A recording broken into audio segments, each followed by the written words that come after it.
What's up, everybody? It was another episode of RHOA. What are they doing to us with this show? I literally wanted to do this. Like, what is going on, RHOA? Like the video's intro, please, because we're going to get into something. Make it make sense. Make it make sense. I want to make it make one. Big moves. Surfer. Make it make sense. Tell me how you squeeze it. Make it make sense. Tell me about the things that you see. Make it make sense. Tell me about the things of your dreams. Hey, let me work out all the things in between. Make it make sense. Tell me how you squeeze it. Make it make sense. Tell me about the things that you see. Make it make sense. Tell me about the things of your dreams. Hey, let me work out all the things in between. Make it make sense.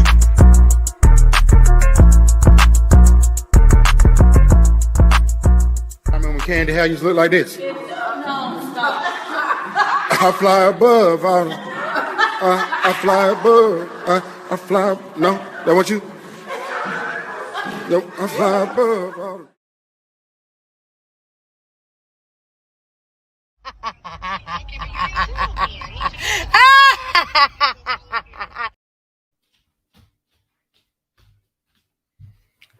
Sorry, my other TV came on.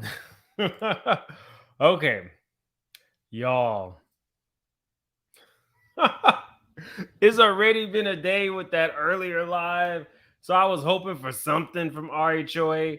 But, you know, inspired by the Barbie movie, we have Fake It Till You Make It Barbie. This Barbie may or may not pay her bills. She will be in everybody's business. She might have a lean or two, but she lives a fabulous lifestyle. Nobody quite knows how she pays her bills, but at this point, there's no eviction notice. So fake it till you make it, Barbie. She looks great, but we don't know what comes after that. Then we have Cell Block B Barbie. Now, Cell Block B Barbie looks great, but she's going to be covered in labels from head to toe because Cell Block B Barbie feels that those labels are her social currency. See, Cell Block B Barbie is in circles, but she does not feel like without those labels and clothes, she could be in those circles. So you'll see her in Balmain and everything else because she hasn't realized that she's more than clothes.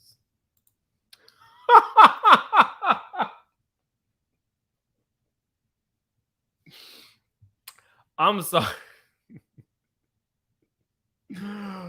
Look, I was thinking the other day, I don't remember, I was on the phone with another content creator and I was like, I think I finally figured out Marlo. I give Marlo a hard time, but we're about to take a deep dive because the show was boring and we'll get into the review. Marlo is very much like the City Girls, Saucy Santana. And I didn't pick up on this until I saw Saucy doing TikTok. Saucy Santana is somebody who did not necessarily come from money, but saw designers, saw things that he could not necessarily achieve without having the money. And now that he does have the money, much like Marlo, they lead with their labels. They lead with external things that they feel is their currency to get in spaces that they could not before. But in all honesty, it's really their personalities that are the star of the show. That applies to Saucy. That applies to the City Girls. That applies to Cell Block B Barbie. But they don't know it yet. And that's the truly sad part. Saucy is not the greatest rapper. His personality got him where he is.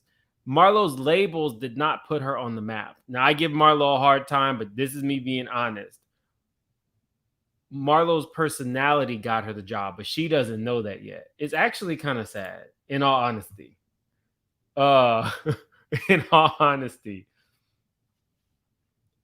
I don't know if that's true because we all tune in because we went to see how the other half and the rich and the wealthy people live, how their houses look, what type of vehicles they drive. Stop it. Nikki, that's not what I'm saying because they could all wear expensive clothes.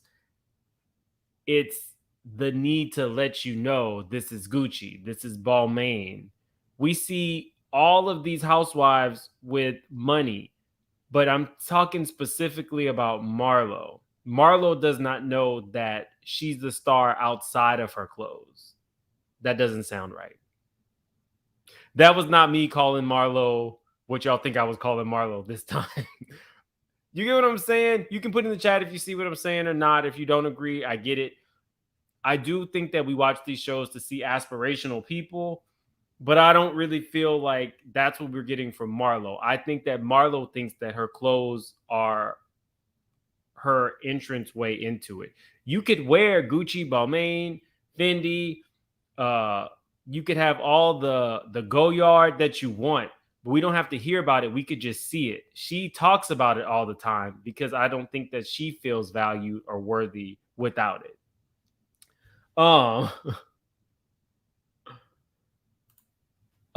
Stop it. We wanted to see the Bentleys and the G-Wagons and the Balmain and the Gucci and the Chanel and the Givenchy. I love that Marlo loves to dress up, and the thing is, she knows how to.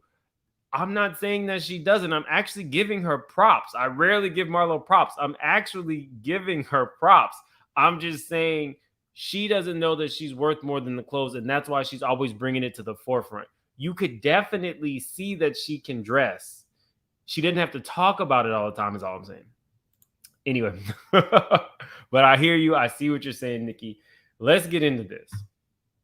The storylines are on life support. Entrepreneur Barbie Candy. Marlo has explained that she's been at the bottom and her labels are a way to say that she's arrived.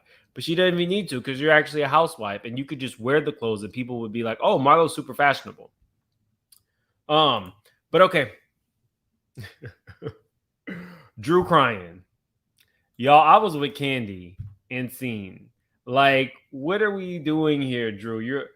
I understand conceptually that she's upset that she's being like drugged through the mud, but it was very clear to everybody in there that this really was not about the $1,000 or somebody else coming at her. It's about her relationship with her husband. If you guys remember a couple episodes ago, she was like, oh, he's in LA. That was very flippant to say that he's in LA with somebody who found him attractive enough to have him audition for Magic Mike. So I think she would have gone further if she just actually spit it out that she had an issue with her husband being around another woman who was lusting after his apple head. Drew seems consistently deceptive. And we'll get into that at the very end of this, but the things that she says or does aren't necessarily believable. I do think that her crying was really her hurting. It just wasn't hurting about what she didn't want to talk about. But she'll talk about it now that the divorce is out there. Anthony gets brought up again. This is where I started to roll my eyes. Sheree, Drew had a very valid point. We worked through this. You're only bringing this up because there was no real bread and butter in your trip so far. You got to kind of let it go. Everybody talked and laughed about you and your liens and your houses and your cars getting repossessed and all that. You're not that mad about that. And that's why the storyline seems forced. When Drew said, get that B out of here, I damn near fell out of my bed. Like, I literally damn near fell out of my bed. Because that was real Drew. She didn't want the fakeness. Kenya trying to mitigate it. Y'all know Kenya's my favorite, but Kenya, you really can't talk about people's hosting skills. Like, yours are not. You do not care about most of these women, and how you host these trips show it. It is what it is. Drew going through something. Sheree asking if Drew don't have $1,000. With all them liens you had, Sheree, are you capable of giving $1,000? Because at the end of the episode, I really felt like you were asking Sonya to buy some Sheba Sheree because you need that money back. And even though it's a write-off, that's liquid money that left your bank account.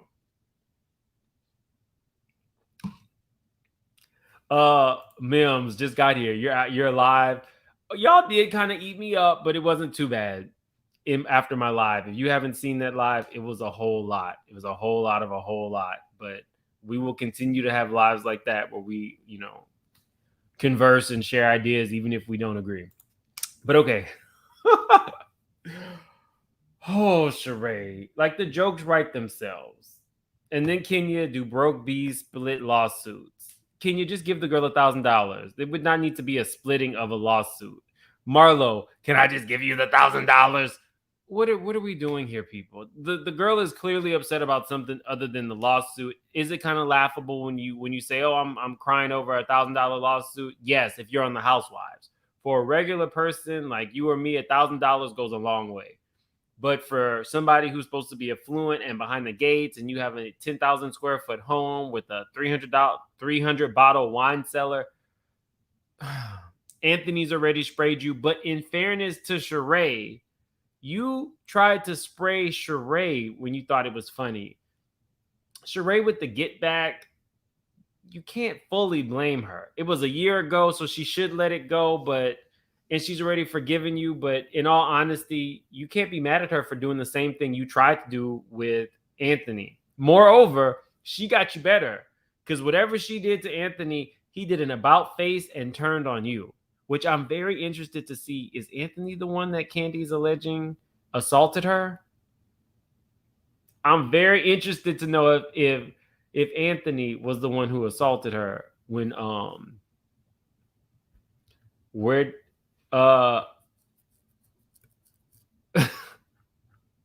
I see some of y'all in the comments. Keep it cute. I think this is just drink one. You don't want to see me drink two if you're not keeping it cute. Anyway, Drew, get it together. That's all I can say. I don't mind Drew this season, but I really do feel like I've not really gotten to see the real Drew at all. You are genuinely deceptive on this show, and getting called out about it season after season is not a good look. Drew did say, hey, cocktails with lovable Lisa. Drew did say that she had already gave this woman some money and this woman keep trying to come back for some money. Do I think that this woman is extorting her? No. Do I think that, now, could the woman have something on Ralph? Quite possibly. Apparently, all the help likes to massage on him, and he probably lets them. So, could he have? Who knows? Let me put my allegedly banner up. Because I've been finding out that people watch this show that I did not know watch this show, and I'm not trying to get in trouble any more than I already am. I don't think that the woman is trying to extort her, Lisa. I really do think that her issues are with her husband, and it is manifesting through the conversations about this woman. And I really just think she's probably at a low point because she doesn't know where her marriage is about to go. Or maybe she was licking on that woman. Who knows? Maybe she was thinking about Mimi's girlfriend and that's why she was crying. I don't know. They should have gave us that earlier. Don't get drunk. I'm not drunk. This is literally just some lemonade. I'm joking, guys. I don't drink. Every time you see a red cup, it's not like I'm drinking. There was no need for me to drink through this episode.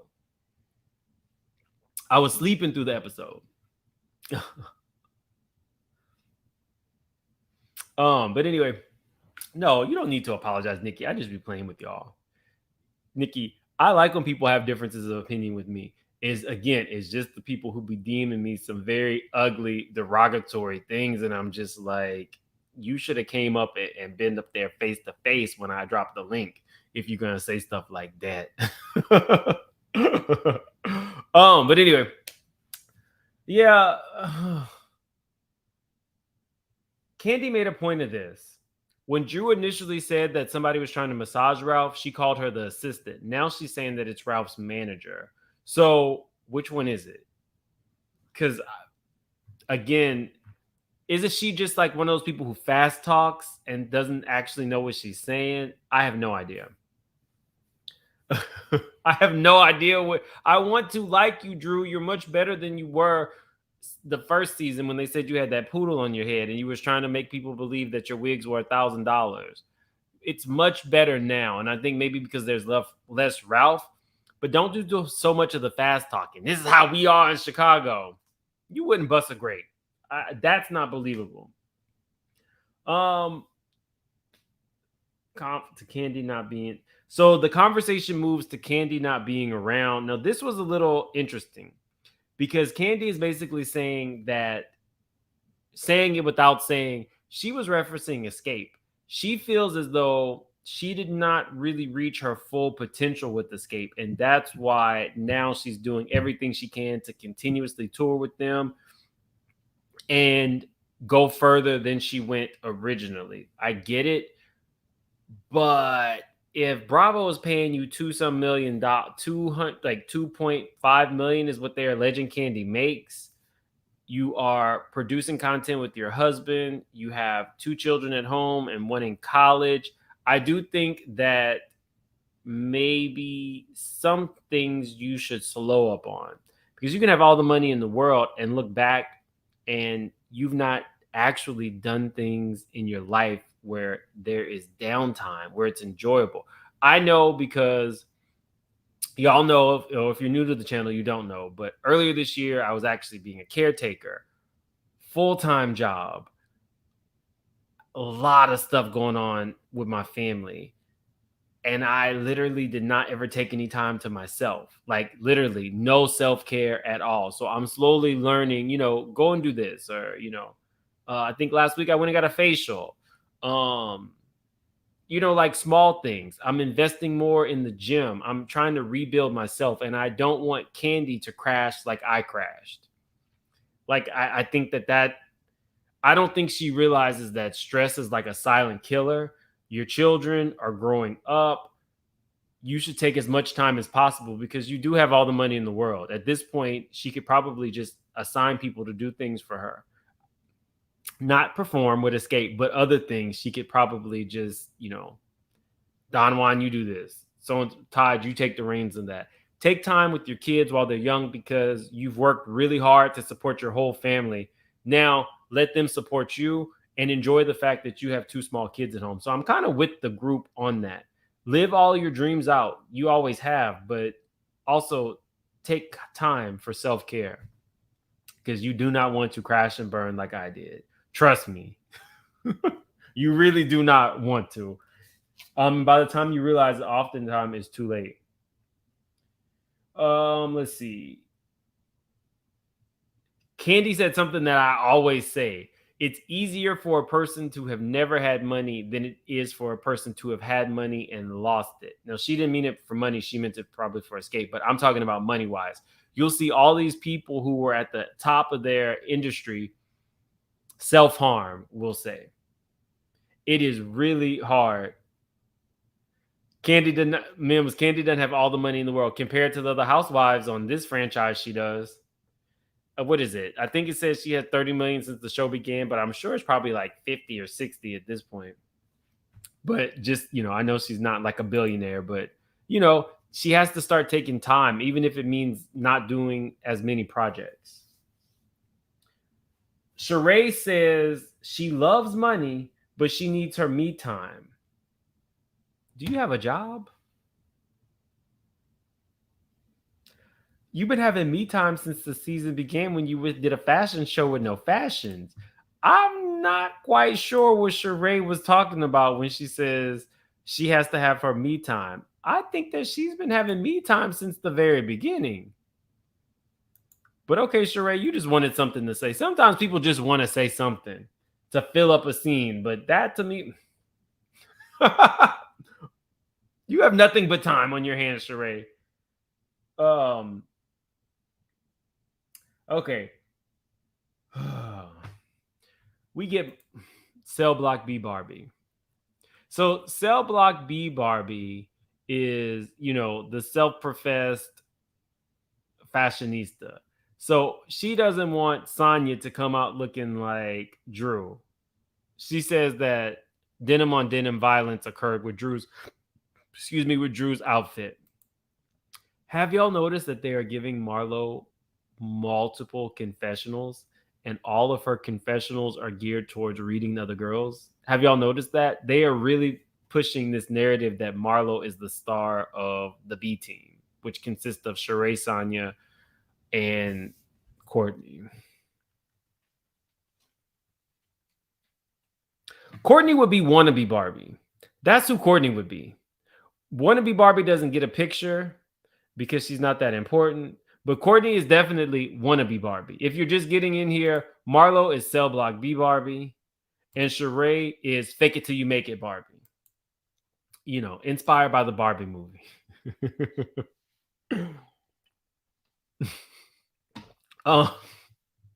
Yes, the producers are loving Marlo for some reason. Nikki, I cannot understand why no one can figure out how Sheree is paying for a mansion or Marlo is still wearing Fendi, Chanel, Gucci. I have these things in my closet too, but I work.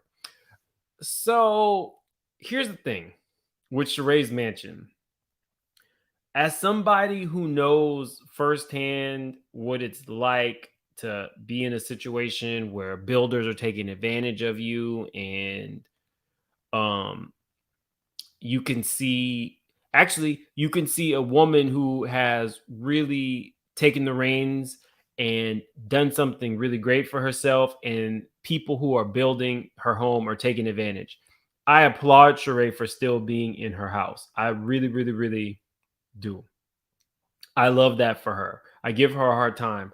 But y'all, I'm a little nosy, and I have seen the liens that were on Sheree's house. And I do know that Sheree has talked about not paying people.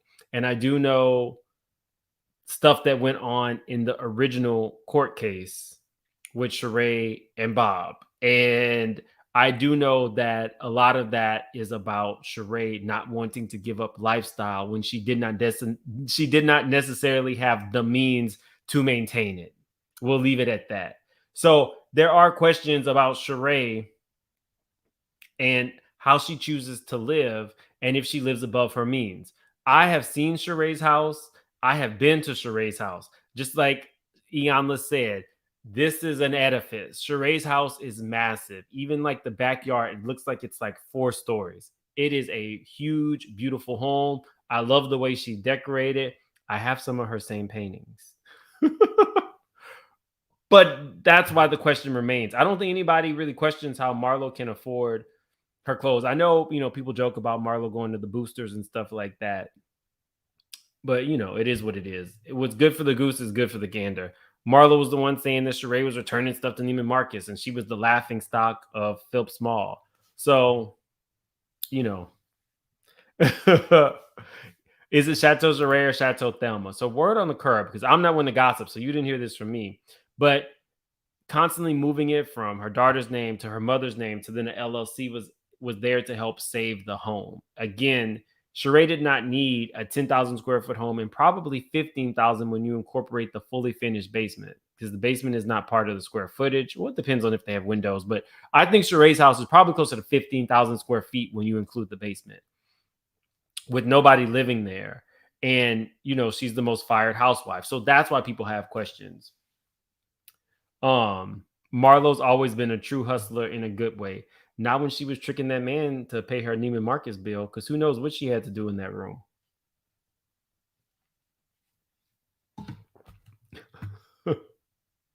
Women should help other women. I was telling somebody the other day, what's missing on this show is actually people who like each other and truly support each other. That's what's missing. You can have the shade, you can have like the salacious content and stuff like that, but these people really, really do not like each other, and I think that's the problem. But yeah, Kenya falls down. Y'all remember when I slipped on that dog's pee? He had peed up here. I know for a fact you can really hurt your back. Courtney saying that was karma. I cannot wait till Kenya eats her up at the reunion. I literally cannot wait until she gets ate up at the reunion. Because if Kenya is a dark cloud, then what were you when you were trying to expose Kandi on your first few episodes to get some attention? What would you consider yourself, wannabe Barbie? Wouldn't that be negative? You think Kenya is the black cloud because she don't want you touching her? I don't want everybody touching me. especially not people I don't necessarily care for or know. What would be the point of consistently hitting me? Like, if a friend of mine does it, I'm not too prone to it. But if you and I aren't necessarily cool, I don't want you hitting me to prove your point. She is such a wannabe. She's like, oh, well, you know, everything is better when she's not there. Yeah, because it's just the B team. If it's just the B team, y'all don't have any problems with each other. Yeah, I don't know. Courtney is the voice. It's everything about her. Get rid of her. Bravo. If Bravo gives Courtney a seat at the reunion, that's when we'll know that Bravo is really, truly desperate. Really, really, truly desperate. Courtney talking about how the trip was. You are a friend of, and you are barely there by the skin of your teeth. Okay. There's certain parts I fell asleep. I fell asleep when we were picking out fish. The fact that the rabbit scene made it to air as part of scenes from next week is not a good look. Again, we're talking about Kenya's booty. Like, Bravo, you got to do better. We got like we got close to 600 people here. Definitely hit that like button because we all are here together. We just gonna make this fun. We're gonna make it fun. Yes, y'all are with me. Y'all, I'm just glad that we are trying to make it through this together because they just got to do better. Monyetta, I like you, but the audacity of Monyetta and everybody else to say that you are a VIP, so you deserve treatment above other sick people who might be sicker than you, I did not like that at all. Monyetta, I like you, but that gave elitist vibes. I love Kenya, but if she's in somebody else's country and you say, I'm on reality television in America and I deserve to get medical treatment before somebody who is a citizen of that country, that is really messed up. I really enjoyed this episode. I like the light shade, the overreach, etc. Okay, I can appreciate a different opinion. Reboot RHOA. I think it needs a refresh because this cast, as it stands, is not cutting it. But I did not like that. Throw recast, reboot. Yeah, I didn't like that either. And Marlo saying Kandi must not be worldwide if they're waiting. Not that Kenya's stuff was not important, but at the end of the day, they said they just gave her some pain pills and sent her home. If somebody was truly hurt, stabbed, a pow situation, and they're all waiting to be treated, why should a Bravo celebrity get preferential treatment because they're there with a camera crew? I didn't like that. It's not giving. That was the wrong move, but that's how celebrities really feel. I don't even think I have the picture loaded. But we saw. Let me see. We get to actually see Marlo's type, y'all, and it's not.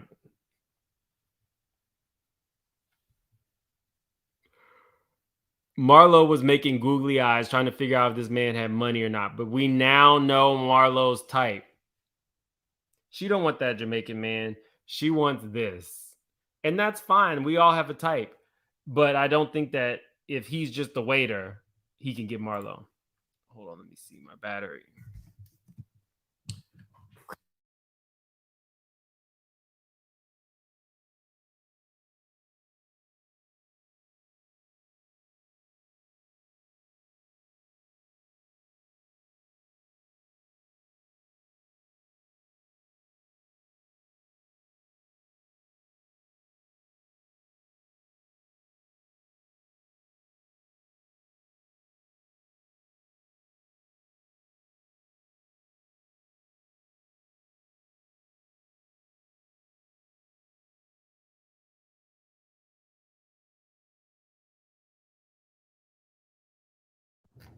Sorry.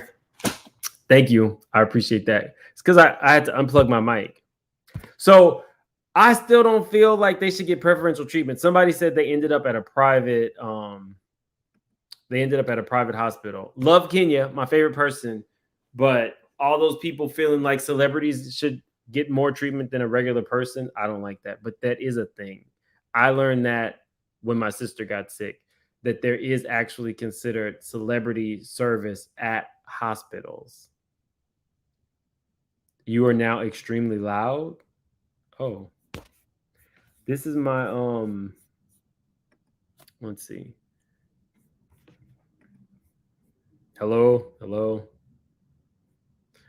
I guess I will talk lower. Is that any better? Now I'm actually on my laptops. Hopefully that's better.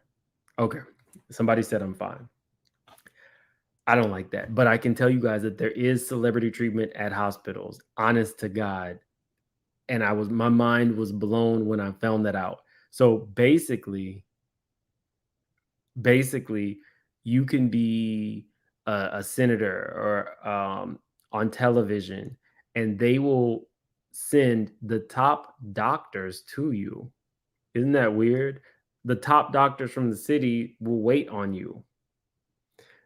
Other people could have your exact ailment, but you're not going to get that level of service. I was shocked, y'all. And that's some real behind the scenes tea. I don't technically know if I was supposed to say that, but that's the truth. I might get in trouble. But yeah. Anyway, this whole episode where Kandi and Kenya weren't there, it was really given the B team was trying to take over and they were failing. So we have Marlo talking about she hasn't dated in years. Do clients count? Sheree throws in that Kenya says that Marlo's man ain't real. Sheree is definitely being the bone collector this season, because if she didn't throw in these little shady things, the episode would be dead. So shout out to Sheree. And that whoever the guy's name is that Marlo's dating is just a Tinder date. I don't think that Marlo really likes this man either. And I do think that the man needs a certain amount of clout, which is why they filmed in his restaurant as opposed to him just taking her out to dinner. I do think that that was to promote his restaurant. So they did the very best to do that.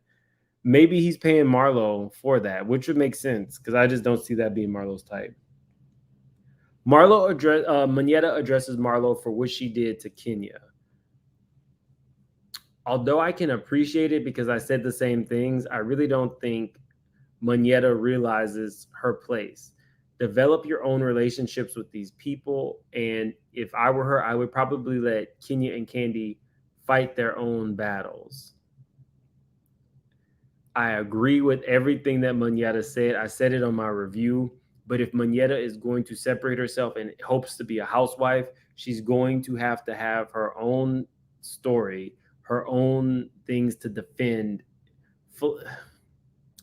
Y'all can tell me in the comments what you thought about that. I agree with what she said, but I just don't think you always have to be Kandi's mouthpiece.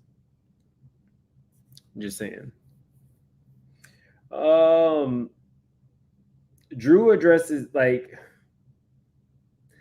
y'all, I fell asleep. They're all having so many phone calls with the people that they date. That's not typically part of the story.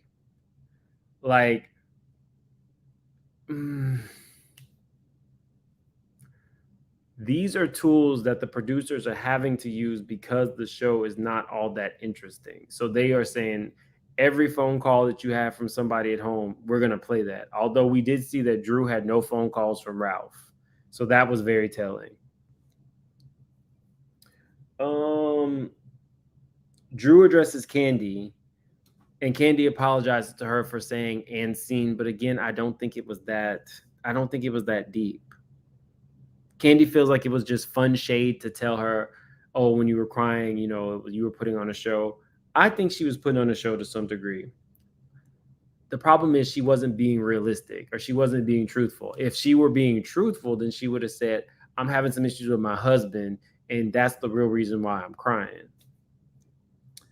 Sonia starts crying about her sister, blah, blah, blah. We don't care. Sheree. At this point, Sheree has decided that she is going to beg the other girls to buy her clothes. Sheree has decided that she then gave Sonya $5,000 for that charity. So now she's going to need Sonya to spend $5,000 on She by Sheree so she can recoup that liquid money. Work ain't honest, but it's not paying the bills, Sheree. And at this point, they are basically saying She by Shireen in her face, and she is not saying anything in response to that. So, kudos to Sheree for giving that $5,000 that she clearly didn't have to Sonya, and then asking for it back in a cute, slick way.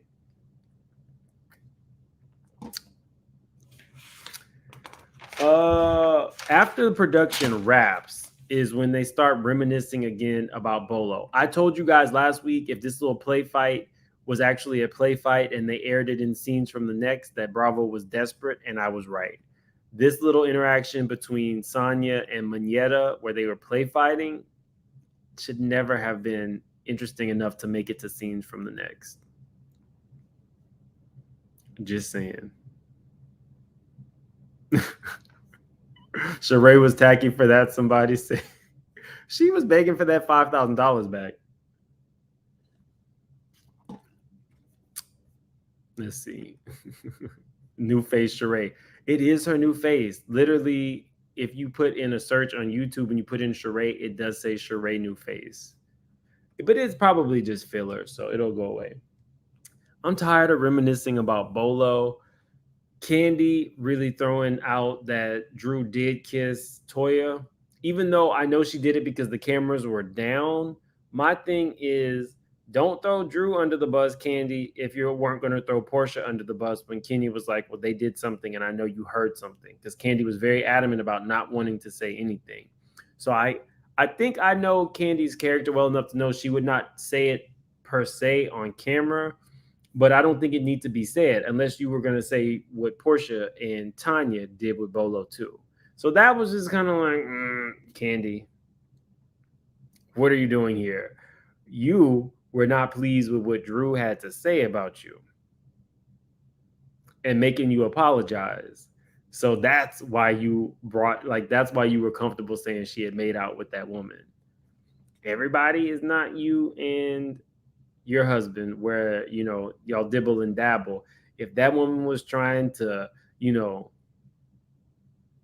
have a little licky on the down low, you didn't have to rat her out, and you did, but you didn't rat Portia out.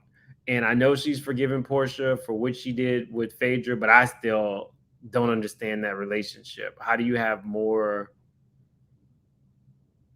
I don't know, how do you have more loyalty to a Portia? Not that Drew is the most loyal, but y'all get what I'm saying. I love Candy, but somebody said, nah, watch Speak on It. She said something about it on Speak on It? No, what I'm saying, Q, is when Portia was on the show, Candy was like, I'm not the one that's going to be, I'm not saying nothing. So if you ain't saying nothing about Portia, don't say nothing about Drew. So Drew is about to carry the rest of the season, basically. I believe Candy. No, I didn't say she lied. I think she was telling the truth. But I just don't understand why she was telling the truth on Drew if she wasn't going to tell the truth on Portia.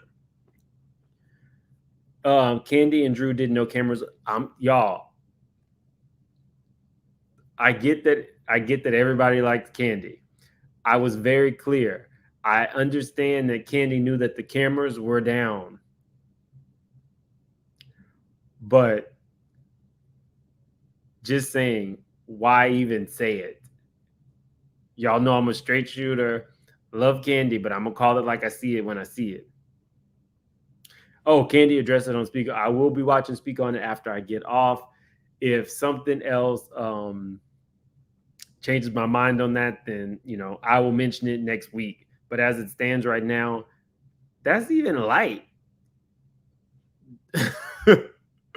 Anyway, thank you guys for being here. I'm not keeping y'all all night because this was not worth it. Hopefully next week we start getting something.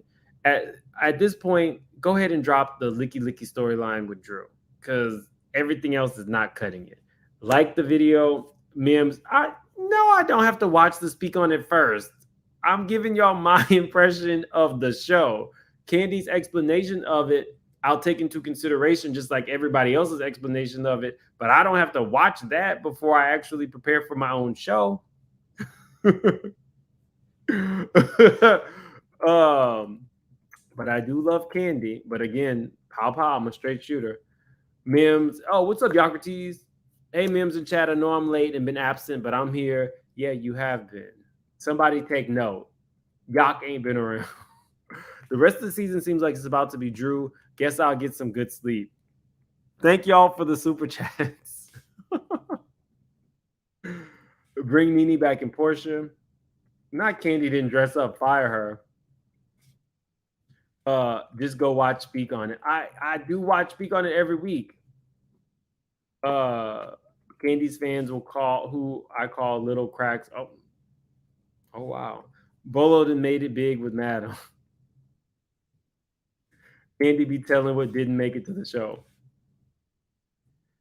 I said I knew she was not recording, y'all. I knew that she knew the cameras were down. I'm just saying, why even bring it up? Candy did not know the recording, but she said they discussed real things in private.